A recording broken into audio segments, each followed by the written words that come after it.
bonjour, j'espère que vous allez bien. Rien d'important, je ne le dis jamais et je ne le dirai peut-être plus beaucoup. Abonnez-vous à la chaîne, peut-être que vous n'êtes pas abonné et il faut regarder des vidéos. Je le dis jamais en vidéo.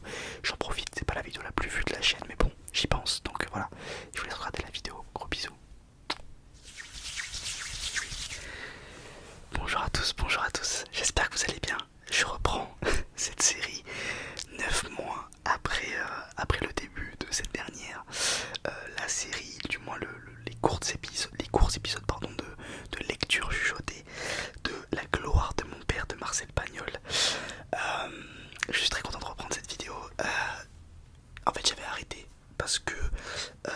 Pourquoi j'avais arrêté? Quel mensonge j'avais sorti? Non, j'avais arrêté parce que j'avais oublié. Et là, j'ai revu dans mon feed avec mon autre compte YouTube ma vidéo sur Marcel Pagnol. Je me suis dit, mais attendez, j'ai pas du tout fini ce livre. Je l'ai pas du tout fini ce livre en réalité. Donc, si vous voulez voir le début, n'hésitez pas à aller voir sur YouTube, enfin, du moins sur ma chaîne. Oula, j'ai lu rouge. Allez voir sur ma chaîne, vous avez 2 vidéos déjà où je commence à lire. Je vous promets qu'aujourd'hui je vais lire plus doucement, je vous le promets. Ça sera plus cool, je pense, comme vidéo. Il est vrai que les 2 premières fois j'étais un petit peu, je sais pas, j'étais tendu, alors que c'est très rare.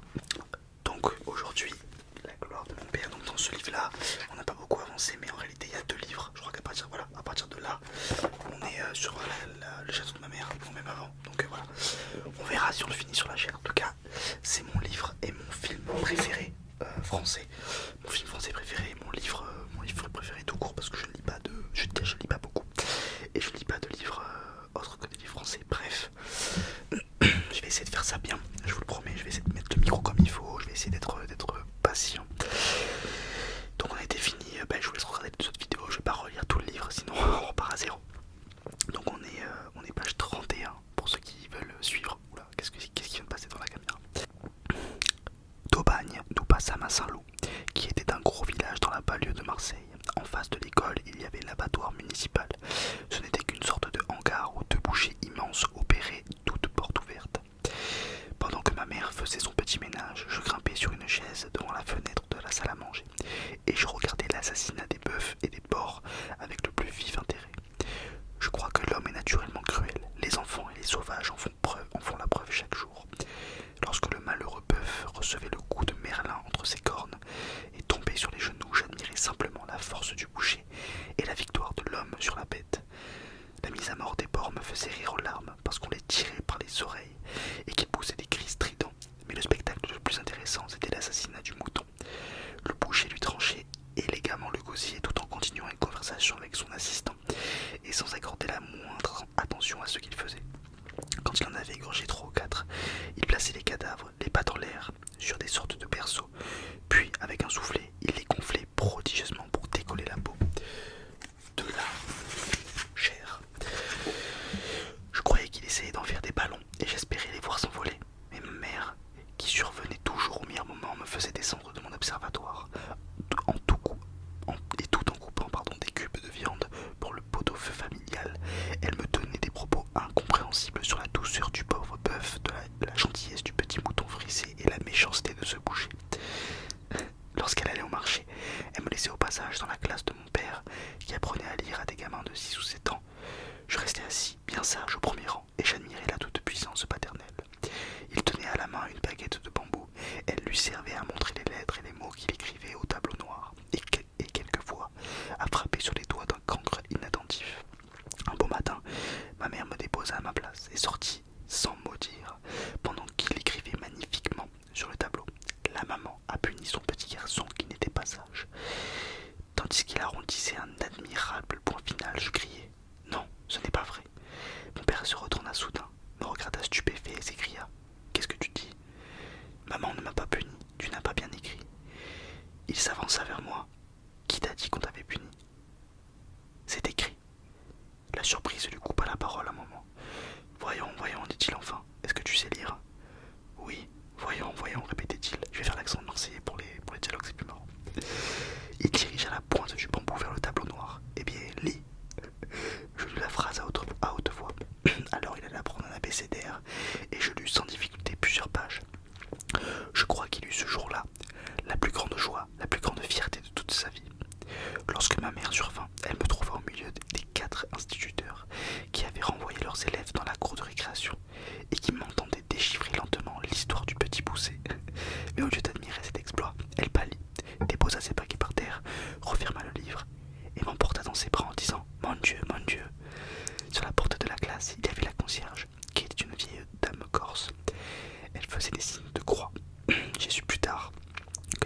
qui était allé chercher ma mère, en l'assurant que ces messieurs allaient me faire éclater le cerveau.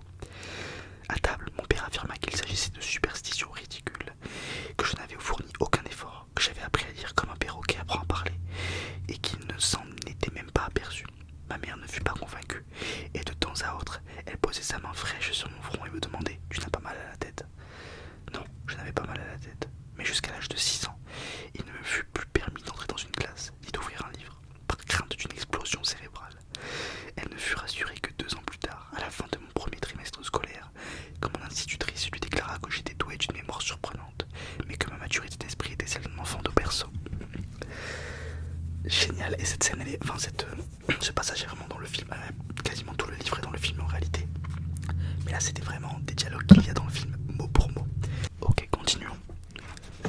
De Saint-Lô, mon père fit un bond de comète, car franchissant d'un seul coup les faubourgs, il fut nommé, à sa grande surprise, instituteur titulaire à l'école du chemin des Chartreux, la plus grande école communale de Marseille. Elle était gouvernée par un directeur sans classe, qui était une sorte de proviseur. Il pouvait aller voir monsieur l'inspecteur de l'académie sans la moindre convocation. Il était membre du jury du brevet élémentaire et même, parfois, du brevet supérieur. D'ailleurs, le concierge avait dit devant moi, à mon père charmé, que les 12 instituteurs des Chartreux étaient l'élite des maîtres, et qu'au bout de 4 ou 5 ans de service, ceux qui le désiraient étaient immédiatement nommés directeurs, et souvent à Marseille même. Cette déclaration du concierge de l'école du chemin des Chartreux fut souvent citée dans la famille, et ma mère, qui en était toute glorieuse, le répéta devant madame Mercier et madame Guimard, en ajoutant qu'après tout, ce concierge exagérait peut-être, mais elle n'avait pas l'air de le croire. Elle était toujours pâle et frêle, mais heureuse entre son Joseph, ses 2 garçons et sa machine à coudre toute neuve. Cette prodigieuse invention moderne me permettait de l'aider dans ses travaux. Agenouillé sous la petite table devant sa robe, je faisais avec mes mains aussi la large pédale que j'arrêtais net au commandement. Mon frère Paul était un petit bonhomme de 3 ans, la peau blanche, les joues rondes avec de grands yeux d'un bleu très clair, et les boucles dorées de notre grand-père inconnu. Il était pensif, ne pleurait jamais et jouait tout seul, sous une table, avec un bouchon ou un bigoudi. Mais sa voracité était surprenante. De temps en temps, il y avait un drame éclair, on le voyait tout à coup s'avancer, titubant, les bras écartés, la figure violette. Il était en train de mourir suffoqué. Ma mère, affolée, frappait son dos, enfonçait son doigt dans sa gorge, ou le secouait en le tenant par les talons, comme fit jadis la mère d'Achille. Alors, dans un râle affreux, il expulsait une grosse olive noire, un noyau de pêche ou une longue lanière de lard, après quoi il reprenait ses jeux solitaires, accroupi comme un gros crapaud. Joseph était devenu magnifique, il avait un costume neuf, bleu marine, digne de l'école des Chartreux. Ses lunettes, jadis cerclées de fer, brillaient maintenant d'une monture d'or, et leurs verres s'étaient arrondis. Enfin, il portait une cravate d'artiste, une ganse noire aux 2 bouts pendants. Mais cette prétention était justifiée par le fait qu'il s'était associé à son collègue Arnaud pour travailler le jeudi et le dimanche matin à la reproduction des cartes murales de géographie que les éditions Vital-Lablache leur payaient jusqu'à 100 francs l'une. Dans le budget familial, Vital-Lablache était compté pour 20-25 francs par mois, et ce nom double était 2 fois béni. J'adore, je suis fan. J'approchais de mes 6 ans et j'allais à l'école dans la classe enfantine que dirigeait madame Guimard. Madame Guimard était très grande, avec une jolie petite moustache brune. Oui, et quand elle parlait, son nez remuait. Pourtant, je la trouvais laide, parce qu'elle était jaune comme un chinois, hein, et qu'elle avait de gros yeux bombés. Le livre a vieilli. Elle apprenait patiemment leurs lettres à mes petits camarades, mais elle ne s'occupait pas de moi, parce que je lisais couramment, ce qu'elle considérait comme une inconvenance préméditée de la part de mon père. En revanche, pendant les leçons de chant, elle disait devant toute la classe que je chantais faux, et qu'il valait mieux me taire, ce que je faisais volontiers. Pendant que la marmaille s'époumonnait à suivre sa baguette, je restais muet, paisible, souriant, les yeux fermés. Je me racontais des histoires et je me promenais au bord de l'étang du parc Borély, qui est une sorte de parc de Saint-Cloud, au bout du Prado de Marseille. Le jeudi et le dimanche, ma tante Rose, qui était la sœur aînée de ma mère et qui était aussi jolie qu'elle, venait déjeuner à la maison et me conduisait ensuite au moyen d'un tramway jusqu'en ces lieux enchantés. On y trouvait des allées ombragées par d'antiques platanes, des bosquets sauvages, des pelouses qui nous invitaient à vous rouler dans l'herbe, des gares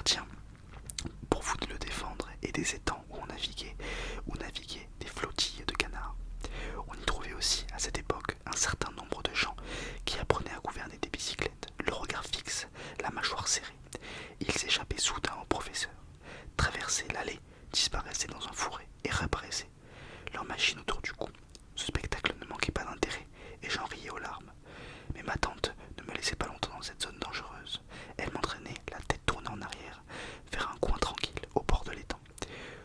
Nous nous installions sur un banc, toujours le même, devant un massif de lauriers, entre deux platanes. Elle sortait un tricot de son sac et j'allais vaquer aux travaux de mon âge. Ma principale occupation était de lancer du pain en canard. Ces stupides animaux me connaissaient bien. Dès que je montrais un crouton, leur flottille venait vers moi, à force de palmes, et je commençais ma distribution. Lorsque ma tante ne me regardait pas, tout en leur disant d'une voix suave de paroles de tendresse, je leur lançais aussi des pierres, avec la ferme intention d'en tuer un. Cet espoir, toujours déçu, faisait le charme de ces sorties, et dans le grinçant tramway du Prado, j'avais les frémissements d'impatience. Mais un beau dimanche, je fus péniblement surpris lorsque nous trouvâmes un monsieur assis sur notre banc. Sa figure était vieux rose. Il avait une épaisse moustache châtain, des sourcils roux et bien fournis, de gros yeux bleus, un peu saillants. Sur ses tempes, quelques fils blancs. Comme de plus, il lisait un journal sans image. Je le classai aussitôt parmi les vieillards. Ma tante voulut m'entraîner vers un autre campement, mais je protestai. C'était notre banc, et ce monsieur n'avait qu'à partir. Moi, je sais qui c'est le monsieur. Et on le verra dans le prochain épisode. Regardez, je marque la page. Hop, on avance doucement parce que le livre n'est pas si long. En réalité, on avance très vite dans ce livre. J'espère que ça vous plaît. J'adore lire à voix haute. Ma coupe de cheveux, oh là là. Qu'est-ce que j'ai mis un casque peut-être, on ne sait pas. Merci d'avoir regardé cette vidéo. Et si ça vous plaît, n'hésitez pas à me le dire pour que je fasse une autre vidéo, la 4e, pour qu'on fasse tout